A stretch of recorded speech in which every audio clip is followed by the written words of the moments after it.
Assalamualaikum warahmatullahi wabarakatuh. Perkenalkan, nama saya Nasrullah Aris Setiawan dari kelas 3N Manajemen STM. Baik, di sini saya akan menerangkan sedikit tentang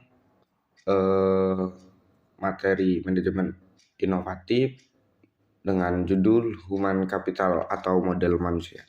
Baik, langsung saja. Baik, ada arti dan pentingnya human capital. Istilah human capital pertama ditemukan oleh seseorang ekonom bernama Theodore Schultz yang berpendapat bahwa peningkat kesejahteraan pada perusahaan tidak tergantung pada tanah, peralatan, energi, sumber daya, dan melainkan pada kompetensi pengetahuan dari pegawainya.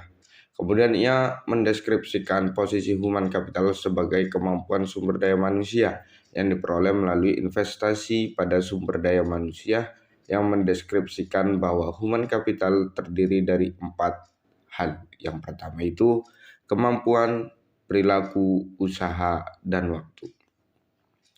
Semuanya ini dimiliki dan dikendalikan sepenuhnya oleh pegawai. Baik, untuk mendeskripsikan human capital sebagai kombinasi dan dari keempat faktor tersebut sebagai berikut. Yang pertama yaitu ada karakteristik atau sifat yang dibawa pada pekerjaan, misalnya inteligensi, energi, sikap positif, keandalan, dan komitmen. Yang kedua itu ada kemampuan seseorang untuk belajar, yaitu kecerdasan, imajinasi, kreativitas, dan bakat. Dan yang ketiga ada motivasi untuk berbagi informasi dan pengetahuan, yaitu semangat tim dan orientasi tujuan.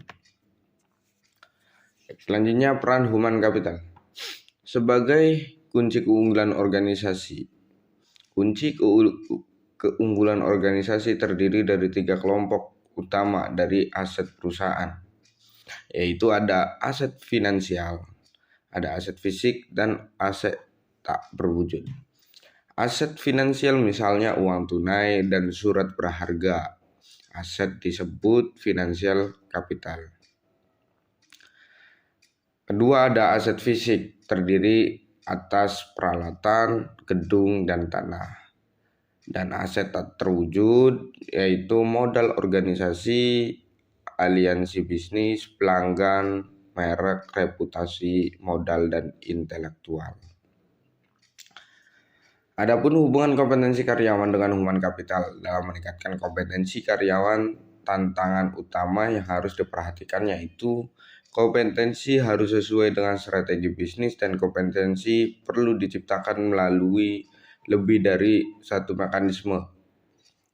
5 cara untuk meningkatkan kompetensi karyawan yaitu 5B. Yang pertama itu buy atau membel, yang kedua itu ada build yaitu membangun, yang ketiga ada borrow atau meminjau, yang keempat ada melampung, yang kelima ada mengikat. Membeli itu menggantikan sumber daya manusia yang lama dengan yang baru dan memiliki kualitas yang lebih baik. Yang kedua ada membangun. Membangun itu investasi dilakukan terhadap sumber daya manusia untuk meningkatkan kualitasnya menjadi lebih baik. Meminjam, penggunaan konsultan atau partner efektif, kemungkinan berbagi pengetahuan dan desain kerja baru. Yang keempat ada melambung, perusahaan harus mengeluarkan karyawan yang bekerja di bawah standar. Dan yang kelima ada mengikat karyawan jangan keluar, merupakan tindakan kritis pada semua tingkatan. Baik, selanjutnya ada transformasi peran divisi sumber daya manusia. Model konseptual yang dikemukakan oleh Ulrich menggambarkan bahwa transformasi divisi peran sumber daya manusia yang didasarkan pada 2 dimensi utama, yaitu dimensi operasional dan dimensi strategis. Dari 2 dimensi ini muncul 4 peran sumber daya manusia, yakni strategi partner, strategi experts, employee camp, dan change agent. Yang pertama itu ada strategi partner, yaitu Departemen SDM harus mampu menjadi partner bagi manajer lini dan manajemen lainnya dalam mengeksekusi strategi dan membantu merealisasi perencanaan. Yang kedua ada administrative expert, membantu tercapainya efisiensi administratif dan memastikan bahwa kos dapat dikurangi dan kualitas tetap terjaga secara kontinu. Yang ketiga ada employee champion, departemen sumber daya manusia harus dapat menunjukkan komitmennya terhadap manajemen dan pada waktu yang sama berusaha meningkatkan kontribusi karyawan lebih besar. Yang keempat ada change agent change. Departemen sumber daya manusia harus dapat menjadi agen perusahaan yang kontinu, membantu proses-proses dan kultur secara bersama, meningkatkan kapasitas organisasi untuk lebih baik. Baik, tingkatan kompetensi dalam sistem pengukuran human capital. Yang pertama itu ada activity level, yaitu mengukur aktivitas rutin sumber daya manusia seperti rekrutmen, pemberhentian, promosi, dan lain-lain untuk syarat laporan internal. Yang kedua ada fungsional level, yaitu kolaborasi dengan unit fungsional organisasi misal divisi dalam mengukur aktivitas, mengumpulkan dan menerjemahkan data dan mengambil tindakan koleksi. Dan yang terakhir ada strategis level, yaitu tingkatan analisis tertinggi sehingga dapat memberikan gambaran perusahaan secara penuh, memberikan pemahaman hubungan antar sumber daya manusia dan strategi kinerja. Dari ketiga tingkat kompetensi di atas diketahui bagaimana melakukan pengukuran nilai human capital. Pada ketiga tingkat tersebut dimulai dari tingkat korporat dalam unit bisnis fungsional, tingkat terendah yaitu aktivitas dari divisi sumber daya manusia untuk mengintegrasikan sistem pengukuran tersebut menjadi sistem yang kohesif dalam suatu jalur yang terdiri dari 3 tingkat, dan pada masing-masing tingkat terdapat aktivitas yang dapat diukur beserta hasilnya.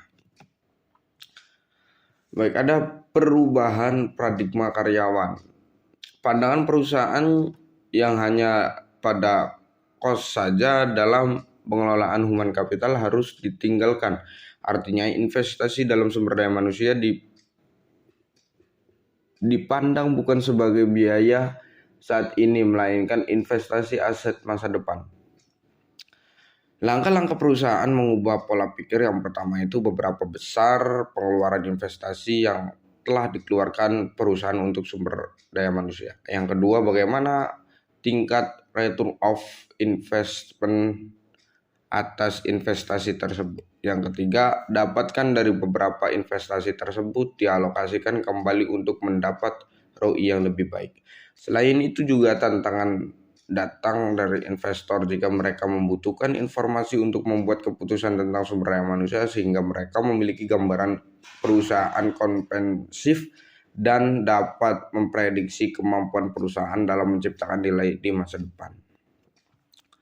Mengidentifikasi human capital. 2 hal yang mendukung kontribusi investasi human capital ke dalam perusahaan. Yang pertama itu ada karyawan dengan human capital tinggi lebih mungkin memberi pelayanan konsisten dan kualitas tinggi, sehingga perusahaan tempat mereka bekerja dapat mempertahankan pelanggan atau menarik pelanggan baru.